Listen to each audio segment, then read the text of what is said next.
Si Kristo ay nagtagumpay, nalupig ang kamatayan, nagniningning ang pagkabuhay. Sumainyo ang Panginoon. At sumainyo rin. Ang mabuting balita ng Panginoon ayon kay San Lucas. Papuri sa iyo, Panginoon. Noong panang iyon may ilang Saduseyo na lumapit kay Jesus. Ang Saduseyo'y hindi naniniwala na muling bubuhayin ang mga patay. Guro, anila, naglagda po si Moises ng ganitong batas para sa amin.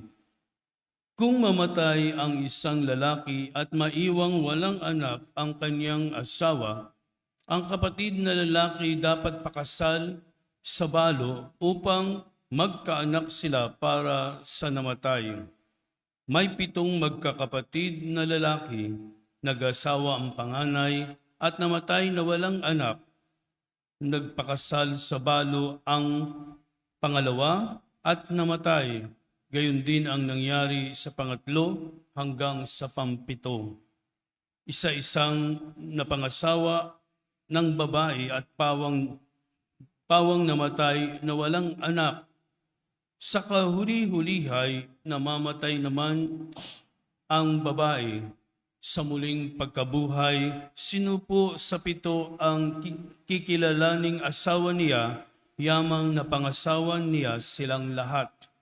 Sumagot si Jesus, sa buhay na ito, ang mga lalaki at mga babae nag-aasawa, ngunit ang mga lalaki, babaeng karapat-dapat na muling buhayin para sa kabilang buhay ay hindi na mag-aasawa, hindi na sila mamamatay sapagkat matutulad sila sa mga anghel at sila'y mga anak ng Diyos, yamang muli silang binuhay. Maging si Moises ay nagpapatunay na muling binubuhay ang mga patay, sapagkat sa kanyang kasaysayan hinggil sa nagliliyab na mahabang punong kahoy, ang Panginoon ay tinawag niya Diyos ni Abraham, Diyos ni Isaac, at Diyos ni Jacob. Ngunit ang Diyos ay hindi Diyos ng mga patay, kundi ng mga buhay. Sa Kanya'y buhay ang lahat.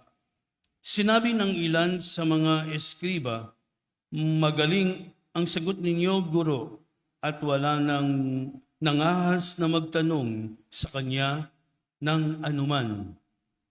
Ang mabuting balita ng Panginoon. Pinupuri ka namin, Panginoong Hesukristo. Umupo ang lahat at makinig sa homilya. Mga kapatid, tayong mga Kristiyano ay naniniwala sa pagkabuhay na muli. Ibig sabihin, pag namatay tayo, tayo mabubuhay na maguli. Pero may mga tao na hindi naniniwala dito tulad ng mga Saduseyo nung panahon ni Jesus. Siguro sa umpisa, ang mga alagad ni Jesus ay hindi naintindihan na siya ay mamamatay dahil nga ayaw nila na mawala ang Panginoon. Tayo din, ayaw nating mawala ang mga mahal natin sa buhay. Pero si Jesus sinasabi siya mismo na papakasakit at mamamatay, no? At sa loob ng 3 araw, siya'y mabubuhay. So hindi pa ito maintindihan ng mga alagad hanggang siya ay mamatay at umakyat sa langit o nabuhay na maguli. Sa unang pagbasa, isinasalarawan yung pamumuhay ng isang tao. Natatakot siyang mamatay, unang-una, kasi nga marami siyang mga bagay na masamang ginawa sa buhay. Kaya ngayon parang nagkaroon siya ng pagmumuni-muni kung ano yung mangyayari sa buhay niya. Natatakot siyang mamatay. No? Kasi kung iisipin niya, unang-una, hindi siya naniniwala, no? Na mamamatay siya, pero sa panahon na yon na talagang alam na niya yung kanyang katapusan. Pero iniisip niya, paano ba? No? Kung ako ay mamatay, no? Marami pa naman akong napahirapan na tao o nagawan ng masama, no? So magandang magandang basahin natin at pagnilayan na ipinapakita doon na natatakot tayo sa kamatayan, pero sa buhay natin, sabi ni Jesus, ako ang daan, no? Katotohanan at ang buhay.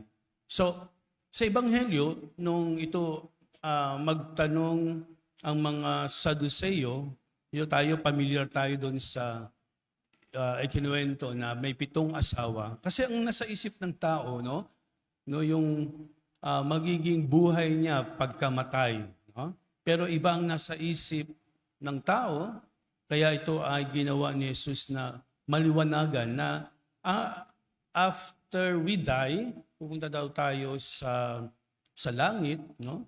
Kung ayaw pumunta sa langit, laging sinasabi, huwag pilitin ang sarili kung ayaw pumunta sa langit. Pero yan ang natin, ang iniisip natin. Pero sa langit daw, wala nang magkakapatid, wala nang magkakamag-anak, maaaring hindi mo sila kilala kasi we live like the angels.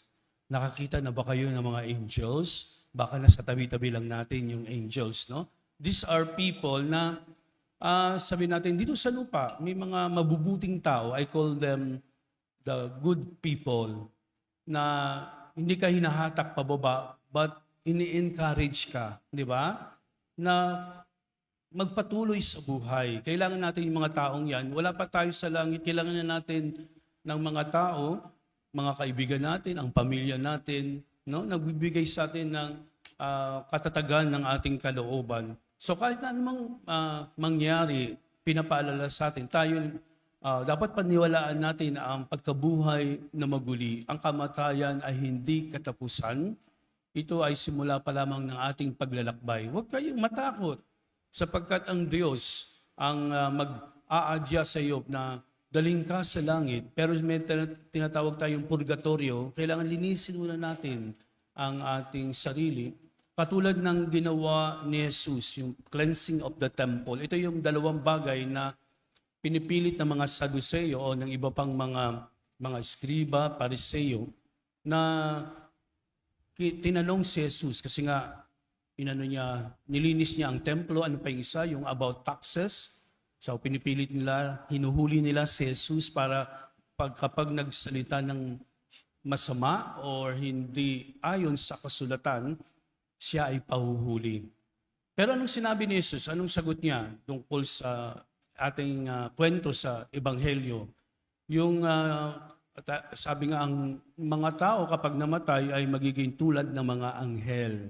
No? Wala na tayong mararanasang sakit, kundi puro kaligayahan. Ang sinagot ni Jesus, no, ang Diyos ni Abraham, Moses at Isaac o Jacob ay Diyos ng mga buhay, hindi ng mga patay.